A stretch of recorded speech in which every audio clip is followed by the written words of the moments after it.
One TV special report.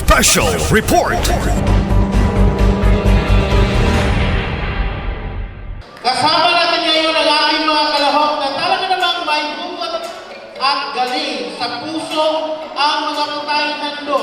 Andito sina Bibi Jane Arpon at Rolly Arpon ng San Fernando, Bukidnon. Ronel Arbani and Marcelo Bani ng Damulo, Bukidnon.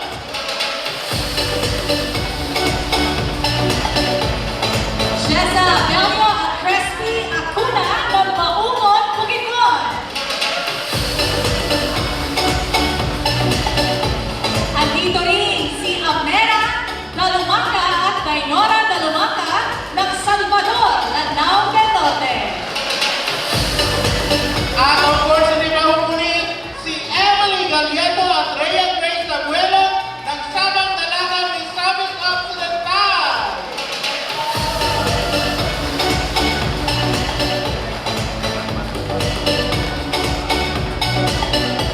Ayan, by the way, we have also our additional guest judges. We have Municipal Councilor Honorable Cecil Yuko and from the CSWD office, Raji Gomez. Kawai kawai, ating mga guest judges.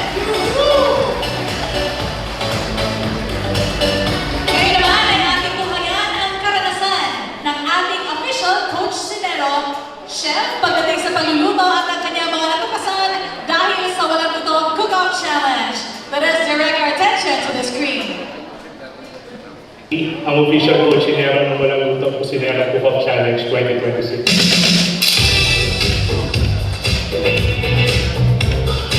Overwhelmed ako kasi dami pala talaga natin mga kababayan sa iba-ibang provinces na may talaga sa pagluluto ng masarap, masustansya. Alam mo yun, kahit ang mura lang, pero di kalidad pa lang. So, natuwa ako na nanikot namin, nakita ko yung mga ginagawa nila na gagaling talaga. One is yung natikman ko yung mga pagkain sa mga regions, diba, yung specialty ng mga province, diba, nakakatawa talaga yun. Siyempre, on the top of my mind, kung aalalanin ko talaga isa talaga. Unfortunately, hindi siya yung champion, pero one of the finalists talaga siya is yung sinigang na tinapa talaga. Naalala ko rin yung asin at saka yung smokiness na. Alam mo yun, para sa akin, isa kasi sa mga pagkain na parang lagi, nandiyan naman siya, simple lang, pero hindi natin siya talaga, alam mo yun na ginagawa. So, kakaiba talaga yung panlasa na yun. Talagang memorable is finals din talaga. Kasi talagang finals talaga siya. Alam mo yun, kumbaga sa basketball, dapat talagang malalakas na team. Talagang naglaban talaga sa ganda. Kasi I remember, nanalo, 99 yata yung score nun. Kasi ako, I gave 100 talaga dun sa first two. Sabi ko yung dalawang champions. Sila lang bahala. Kasi ako 100 talaga yung dalawa na yun. So, I think at the final score, 99 and 98 yung naging first two. So, talagang yung laban talaga na yun. Binigay yun yung 88 talaga siya. Yung number one talaga yung competitiveness ulit sa pagdating sa pagkain. Makaluto sila ng masarap, masustansya at budgeted at mura, di ba?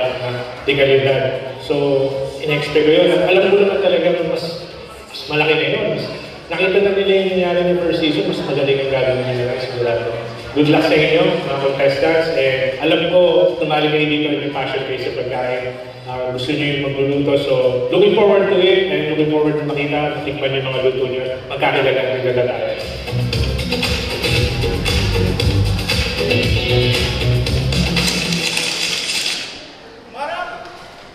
Maraming salamat po sa ating official Coach Sinero, Chef Marky, na may patuloy sa itong maging isa sa mga ekspresyon ng ating mga kalahok na mas pagputiin pa nila ang kanilang pagluluto.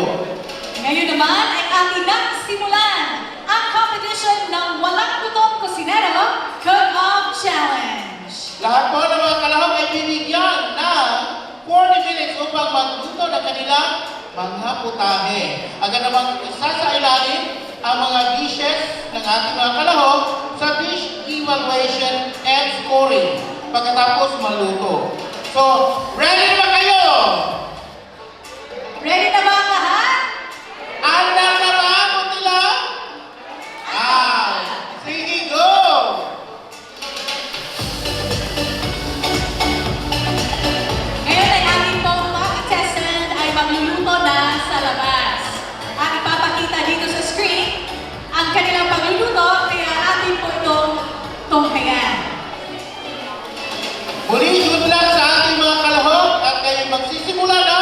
sa pagluluto in 3, 2, 1!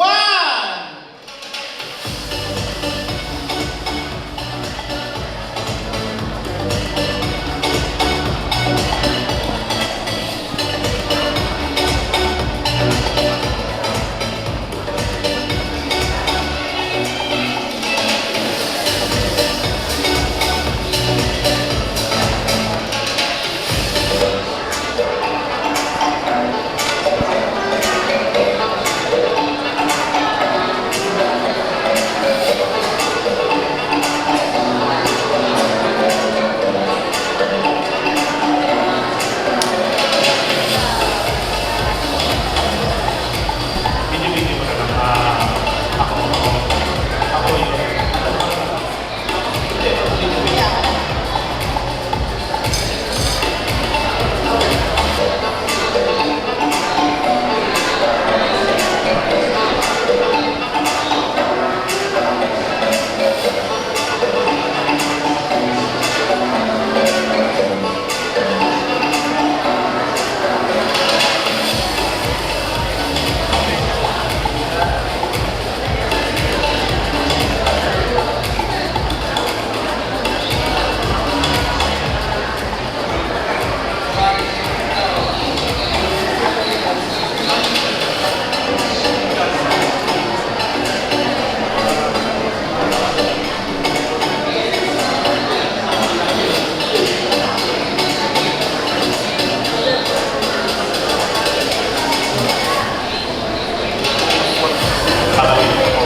So, gagawin natin yung traditional ways, susubukan natin gawin siya using ito, nagsasabi ng authentic na Mindanaoan na kilawin, which is yung ating tago-tago fruit.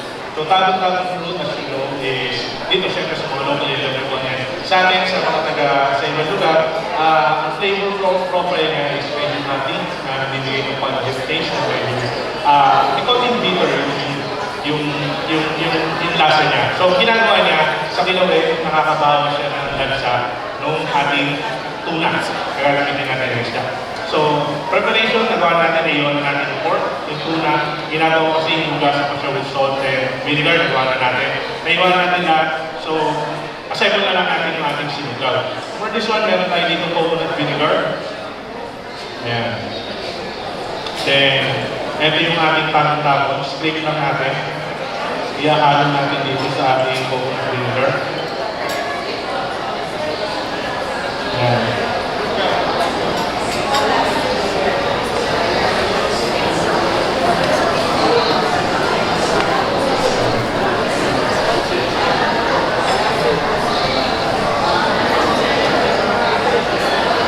Ayan. So, yung isa naman.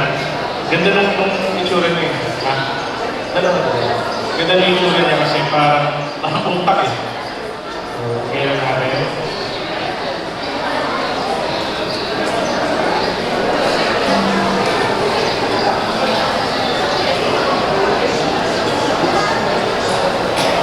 Ayan. Ngayon, ang susunod natin is this one.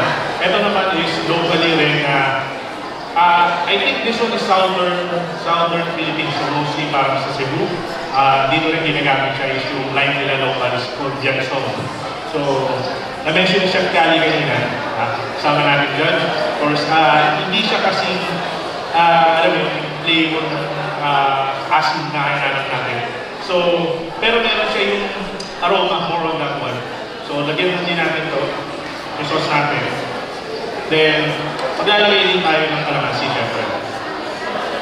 For freshness.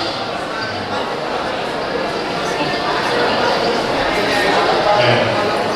Then, sunod natin yung kalamansi. So, ito na yung pinaka-sauce ng ating sinugba.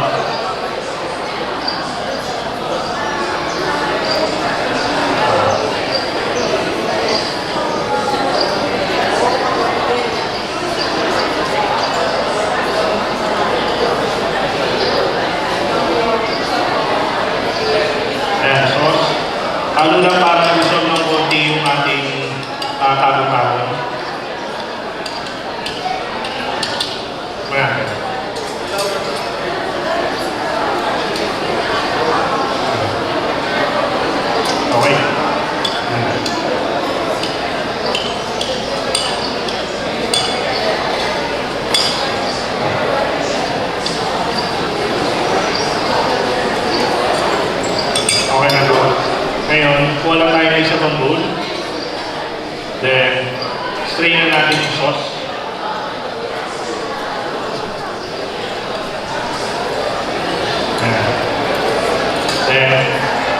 lulutuin, assign muna natin yung ating sinubak. So, tuna. Then, ito yung ating inihaw na liempo. Then, meron tayong mga hiniwan sa sinubak. Onion. Maraming masarap. Then, kuya, ginger. Diba? Then, meron tayo dito cucumber. Then, 2 bites of chilies. So, yung cucumber, optional naman to. Kaya lang maganda kasi yung meron siyang refreshing na flavor na ibibigay. And then, yung ito, lalagyan natin ng slice ng liamson kasi nga, for aroma and added flavor. Ayan, halo na lang. Then okay na yung ating sinubak. With tapon-tapon and liamson.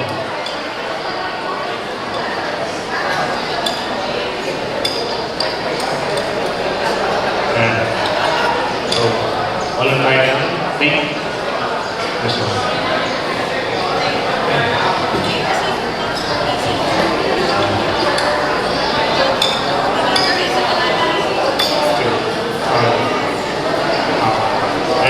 Lalo na natin ang ating sinubak.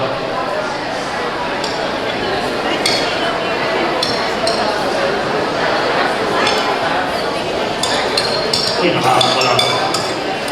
Ayan.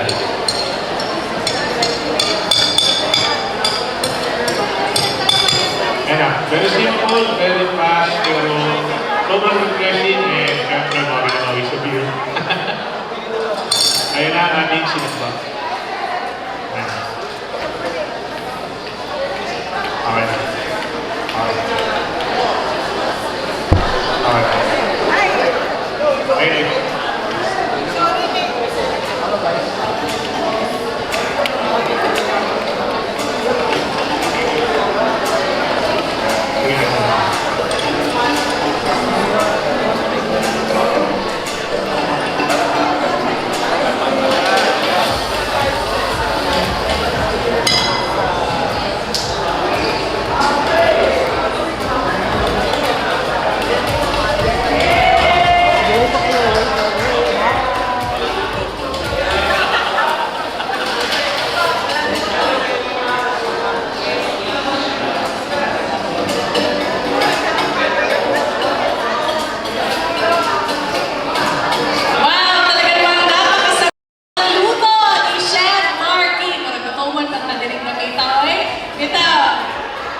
Hello po, Sir Ruben. Hello po. So, lulutulong natin sa privada. Yung mga case, yung baby. Hindi na. Pero yung pinakita ko sa video, native na namin.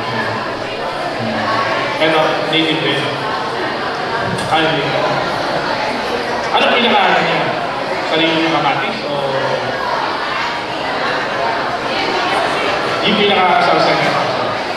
Ito. Okay yun. Yung banana ketchup. Banana ketchup. Pwede ba nakita? Medyo mahaba. Hindi, okay po. So yun, ito yung suka niya. Ginagahin niya po sa'yo, eh. Saka ito, sa bagay-bagay din sa saka. Saka ito, okay. So, pangmalasa natin yun nga. Ito yung suka. Sige po, sige po, kailangan mo takpa-takpa na. Diyan ko lang po dito. Naririnig po natin ngayon ang interview ni Chef Marky sa ating mga kalahok, ating mga kusinero at kusinera while they are preparing their dish.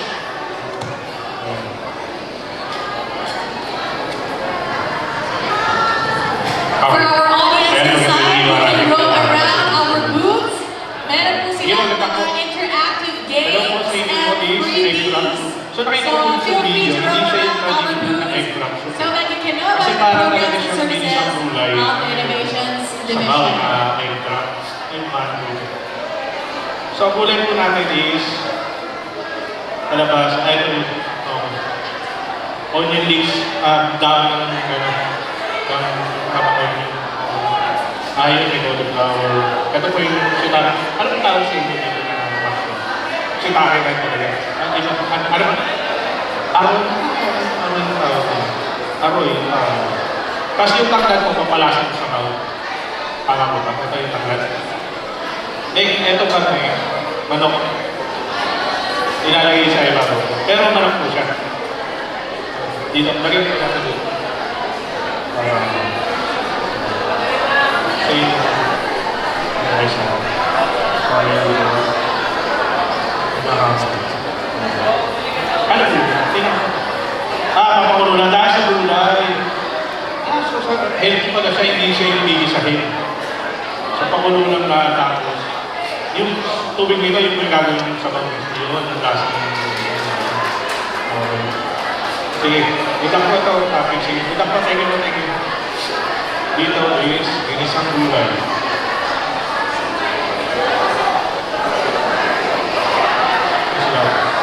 Hindi mo sila doon.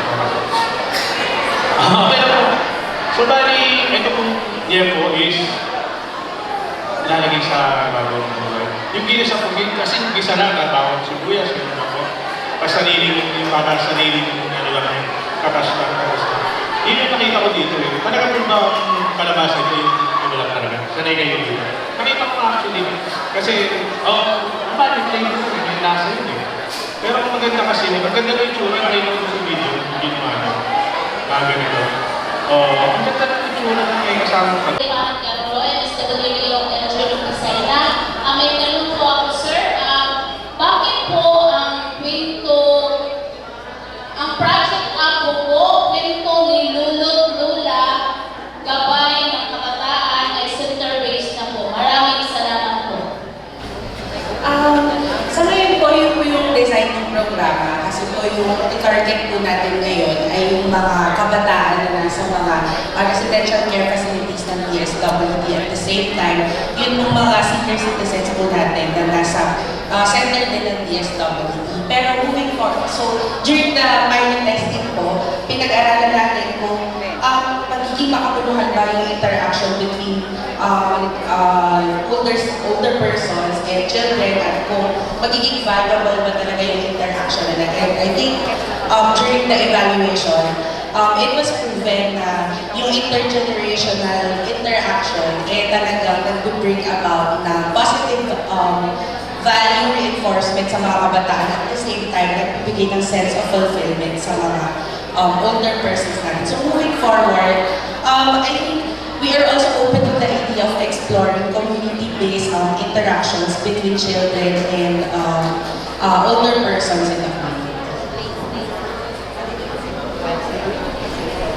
Some additional questions?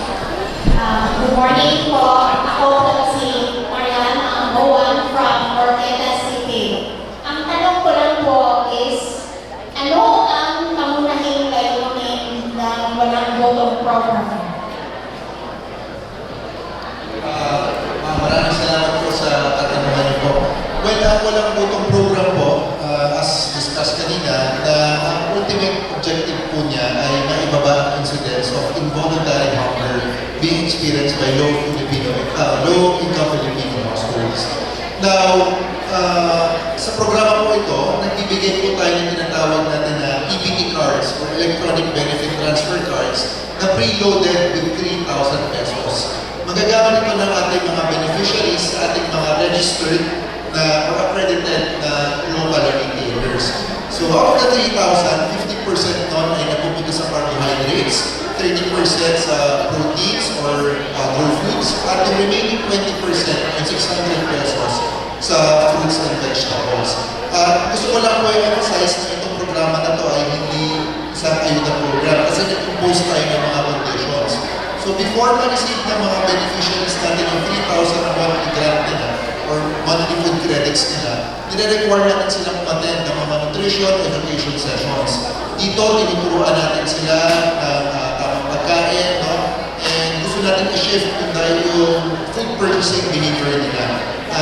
Ito rin po yung isang reason kung ba tayo nandito ngayon, yung cook-off challenge natin, para makita natin kung paano nila na-apply sa pang-araw-araw din ng buhay. Ito tinuturo natin sa nutrition education sessions. Thank you very much.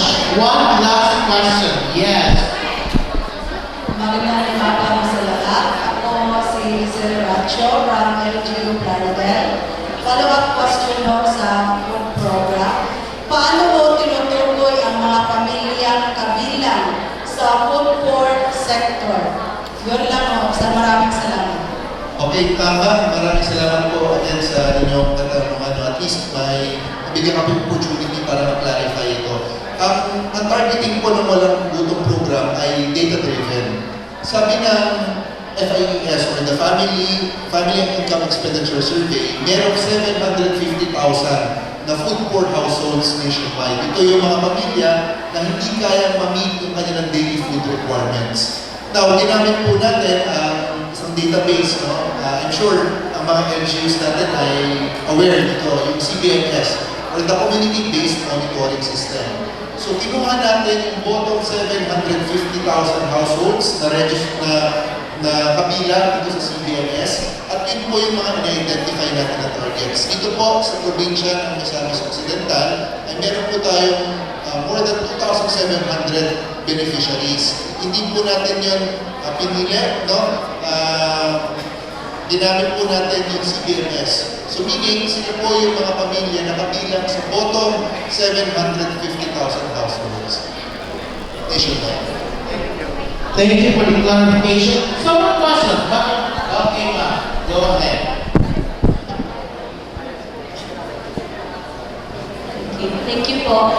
In connection with the Walang Botong program po, Kilala ko na, ma'am. Ay, sorry, sir.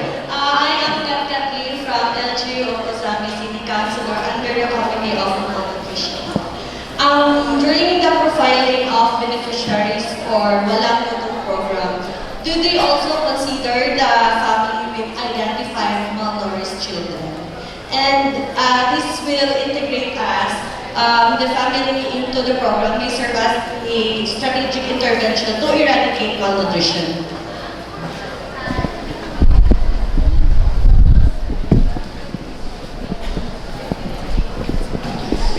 So, okay. Well, again, ang objective kasi ng programa natin is to reduce incidence of involuntary hunger. While we do not target specifically ang malnutrition, incidental na siya. Since we provide food, ibig sabihin nito ay natutulungan na rin natin yung mga pangangailangan nila in terms of nutrition. Kaya nga sinabi ko po kanina, na nutrition-based ang pinoprovide natin na pagkain. No? Requirement natin na healthy and nutritious yung binibili ng ating mga beneficiaries. Dahil dun sa BBT card natin, wala silang ibang po pwedeng bilhin dun sa 3,000 na yun, kundi nutritious na pagkain na po. However, hindi ma-mention ko na lang din po, no, na in the selection of the provinces na sinuserve ng programa natin, ng walang putong program, isa po sa konsiderasyon or criteria dito, ay kailangan you must belong to the top 30 provinces identified by the Philippine Plan of Action on Nutrition with the highest prevalence of stunting and malnutrition. So in a way, tinarget natin yung areas na yun, sinusuportahan natin na 3,000 na monthly food credits natin na pwede na bilhin para ma-address din natin incidentally ang malnutrition. To add lang, i-answer ba si Walter. Si Food Stamps program kasi household ang kanyang beneficiary, hindi siya individual na identify yung mga sons and moms natin.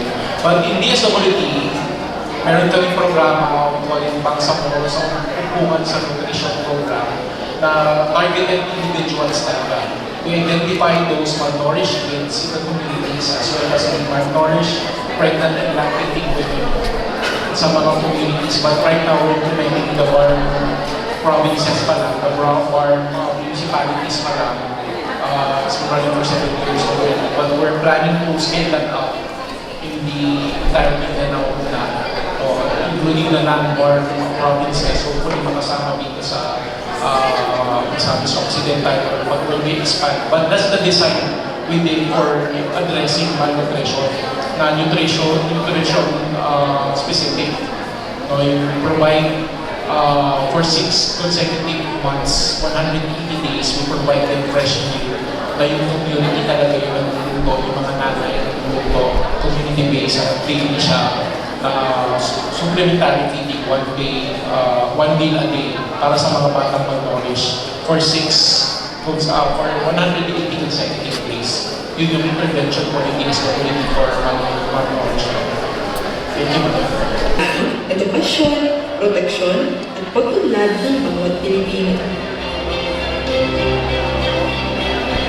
Isa sa mga pangunahing programa ang Maranggang Program, isang pambansang inisyatibo ng DSWD na tumutugon sa kagutuman at kabuluhan sa nutrisyon ng mga sambayang higit na nangangailangan. Sa mga magitan ng digital food vouchers, regular na food redemption, nutrition education sessions, at productivity enhancement sessions, katuwang ng LGU at partner organizations, tiyak na ihahatid ang tulong ng direkta sa mga beneficiaryo. Layunin ng programa na matiyak na ang bawat sambahayan ay may sapat at masustansyang pagkain at may kakayahang bumuo ng mas matatag na kinabukasan. Isa rin sa tinututukan ng DSWD ay ang kinabukasan ng kabataan. Bilang isa sa developmental at recommended educational assistance ng DSWD, layon ng Marabasa Tutoring Program na matulungan ang financially disadvantaged na kabataan sa bagong Pilipinas sa pamamagitan ng Cash for Work Initiative. Sa ilalim ng programa, ang mga kabataan ay maaaring magsilbi bilang tutor sa batang hirap o hindi pa nakababa sa Youth Development Worker ng Parenting Sessions o Session Facilitator ng nation-building activities ng pamahalaan.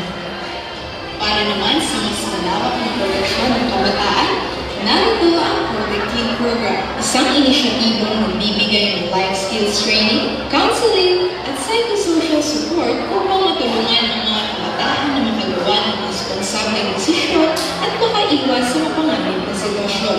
Hindi rin nakakalimutan ang mga sektor na higit na nangangailangan ng espesyal na suporta. Sa pag-abot program, inaanalayan ng mga individual at pamilya na nasa linsana sa pamamagitan ng outreach, pansamantalang tirahan, at tulong para sa kanilang pagbabangon at pagsasama sa komunidad. At higit pa sa mga individual na programa na ito, pinalalakas din ng bawat pamilya sa pamamagitan ng programang Pamilya sa Bagong Pilipinas. Dito, isinusulong at pinalalakas ang pundasyon ng bawat tahanan sa pamamagitan ng madaling access sa iba't ibang programa at serbisyong pamamilya ng DSWD. Dahil ang matatag na pamilya ang susi sa matatag na komunidad. Sa Project Aruga, tinutulungan ang mga batang may kapansanan at ang kanilang mga pamilya sa pamamagitan ng therapy, educational support, at gabay para sa mga magulang at tagapag-alaga. Samantala, ang programang Angel Pets ay gumagamit ng animal-assisted therapy kung saan ang ating mga alagang hayop ay nakatutulong sa pagpapabuti ng kalusugang pangkaisipan at pag-unsan ng emotional stress at anxiety ng mga bata at iba pang vulnerable groups sa mga sentro ng DSWD. Sa ako po, kwento ni Lolo at Lola, gabay ng kabataan, pinagbubuklod ang iba't ibang henerasyon. Dito, sina Lola at Lola ay nagbabahagi ng kanilang karunungan sa pamamagitan ng kwento, awit, laro, at kulturang Pilipino sa mga kabataan upang mapanatili ang ating pagpapahalaga at mapalakas ang ugnayan ng mga katatanda at kabataan. Sa tulong ng Social Technology Bureau, ang pangunahing pagkakan ng ahensya ng nagdidesisyon at nagpapatupad ng mga bagong programa at sa gabay ng Innovations Cluster na may layuning makalikha ng mga programang tumutugon sa pangangailangan ng mga mamamayang Pilipino. Patuloy nating naisasakatuparan ang mga inisyatibong naglululot ng makabuluhang pagbabago sa komunidad. Ang Enhanced Partnership Against Hunger and Poverty, o EPA, ay programa ng Department of Social Welfare and Development na naglalayong labanan ng kagutuman at kahirapan sa pamamagitan ng sama-samang pagkilos at iba't ibang estratehiya. Ang Bangsamoro Undunan sa Nutrisyon o BANG program ay naglalayong labanan ng nutrisyon at kagutuman ng mga bata sa Bangsamoro Autonomous Region in Muslim Mindanao sa pamamagitan ng mga programang pang-nutrisyon at pangkalusugan. Sa kabuuan, ang mga programang ito ay patunay na kapag pinagsama ang inobasyon, pakikipagtulungan at malasakit, nagiging posible ang tunay at pangmatagal na pagbabago. Sa pamamagitan ng Innovations Caravan, mas inilalapit natin ang mga serbisyong ito sa bawat pamilya at komunidad. Bilang bahagi ng ating sama-samang hakbang tungo sa layunin ng bagong Pilipinas, isang lipunang mas ligtas, mas inklusibo, at may malasakit